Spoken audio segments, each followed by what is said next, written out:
बच्चों इस वीडियो में हम लोग सॉल्व करेंगे एनसीईआरटी के एक्सरसाइज 13.1 का question number 10। A black and a red dice are rolled. दो डाई रोल किया गया है, एक ब्लैक कलर का है और एक रेड कलर का। Find the conditional probability. देखिए, सबसे पहले तो जानना होगा कंडीशनल प्रोबेबिलिटी का क्या मतलब होता है। कंडीशनल प्रोबेबिलिटी जैसे इसको रिप्रेजेंट करते हैं कुछ इस तरह से, प्रोबेबिलिटी ए बाई बी। ए भी एक इवेंट है, बी भी एक इवेंट है। बी जो नीचे है वो श्योर इवेंट है, वो तो हो ही रहा है। अब उसके साथ ए भी हो, इस बात की प्रोबेबिलिटी। बी तो हो ही रहा है, उसके साथ ए भी हो, इस बात की प्रोबेबिलिटी। जैसे आप इसको एक एग्जाम्पल के रूप में समझें तो मान लीजिए कि एक डाई रोल किया गया। इस क्वेश्चन में तो दो डाई हैं, पहले हम समझते हैं इसको छोटे में। तो एक डाई मान लीजिए रोल किया गया, तो क्या क्या मिल सकता है? 1 2 3 4 5 6, यही मिलेगा। अब आपसे पूछा जाए कि प्रोबेबिलिटी पता लगाओ, इवन नंबर मिला, तो ये कंडीशनल नहीं है। कंडीशनल तब होगा जब हम कोई कंडीशन देंगे। जैसे हमने कहा कि एक डाई रोल किए और जो हमको नंबर मिला वो ग्रेटर देन 4 है, तो इस बात की प्रोबेबिलिटी पता लगाओ कि वो इवन नंबर हो। मतलब एक हम दे दें और एक पूछें, तब वो होगा कंडीशनल प्रोबेबिलिटी। जो हम दे देंगे वो नीचे लिखा जाएगा और जो हम पूछेंगे वो ऊपर रहेगा।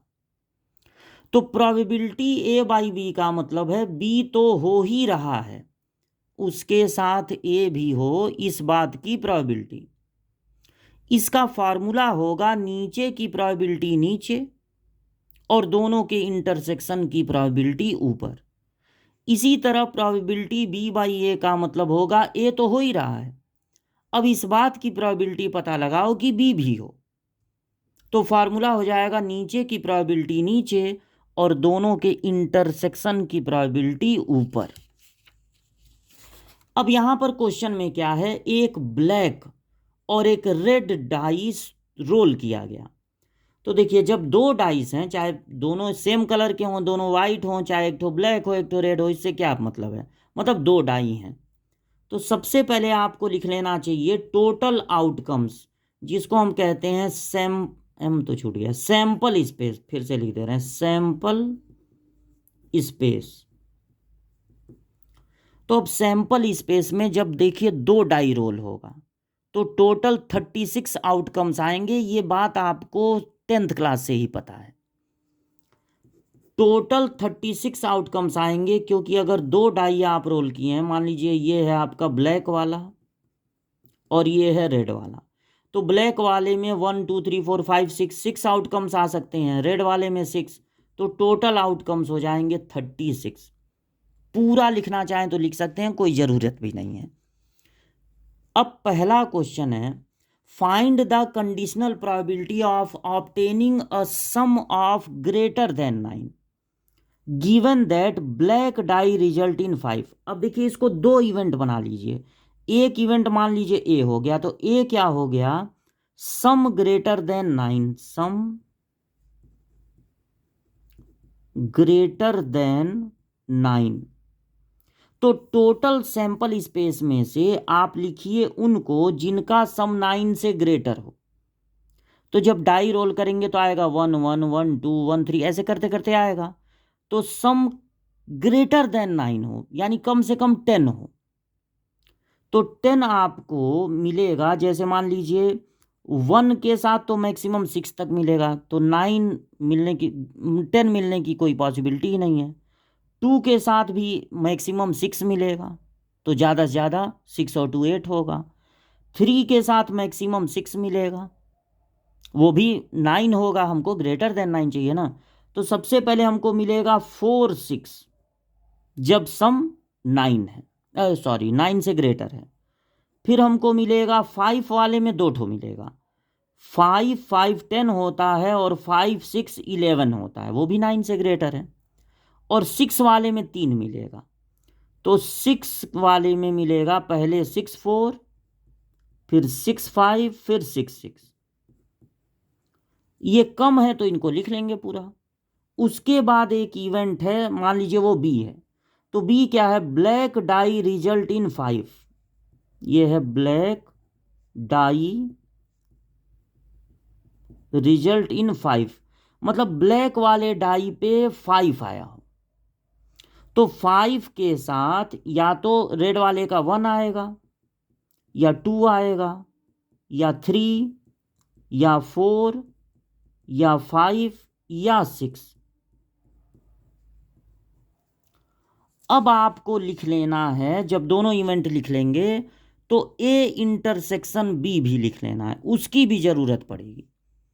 तो इंटरसेक्शन का मतलब जो दोनों में है, तो अब देख लीजिए, आंख से देख लीजिए, उसमें कोई दिमाग नहीं लगाना है, जो दोनों में है उसको लिख दीजिए। तो 5 5 दोनों में है और 5 6 दोनों में है।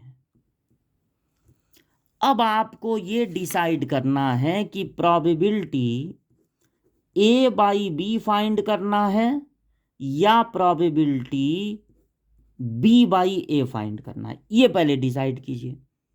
तो देखिए, जो दिया हुआ है वो नीचे रहेगा और जो पूछा है वो ऊपर। तो अब क्वेश्चन को ध्यान से पढ़िए, फाइंड द कंडीशनल प्रोबेबिलिटी, क्या चीज फाइंड करना है, obtaining a sum of greater than 9, मतलब फाइंड क्या करना है, जब ग्रेटर देन 9 हो, तो ग्रेटर देन 9 आप किसको माने, ए को, तो जो फाइंड करना है वो ऊपर रहेगा, यानी कि प्रोबेबिलिटी बी बाई ए नहीं निकालनी है, निकालनी है प्रोबेबिलिटी ए बाई बी, और इसका फार्मूला होगा नीचे की प्रोबेबिलिटी नीचे और दोनों के इंटरसेक्शन की प्रोबेबिलिटी ऊपर।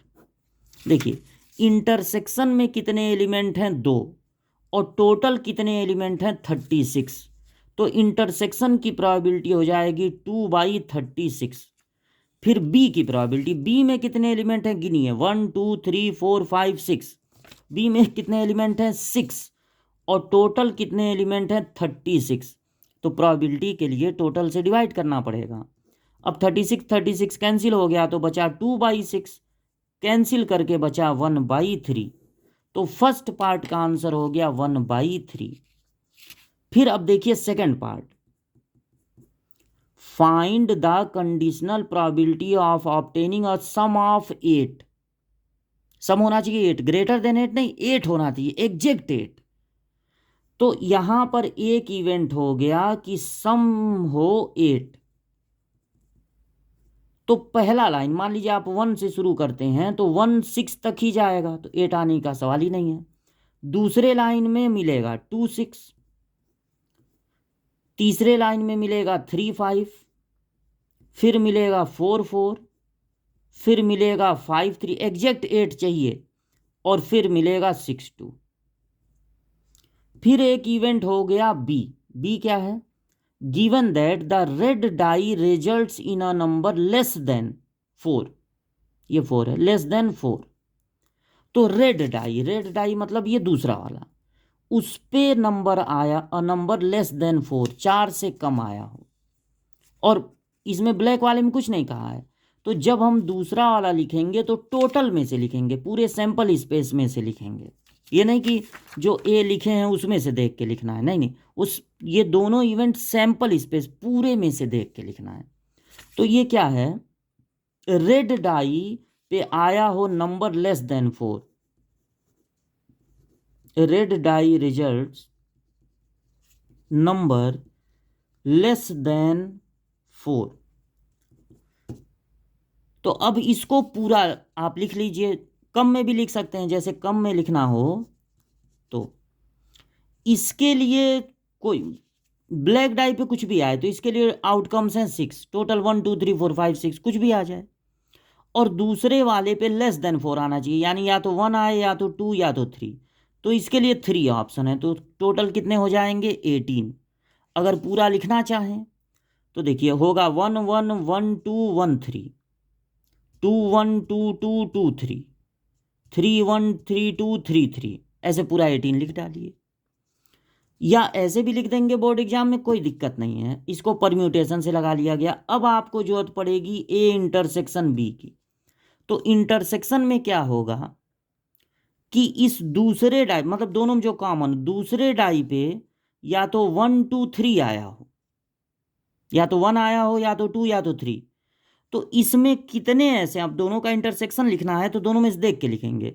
तो दूसरे डाई पे 1 आया हो ऐसा तो कोई नहीं है, 2 आया हो ऐसा एक है, 6 2, ये दोनों में मिल जाएगा आपको।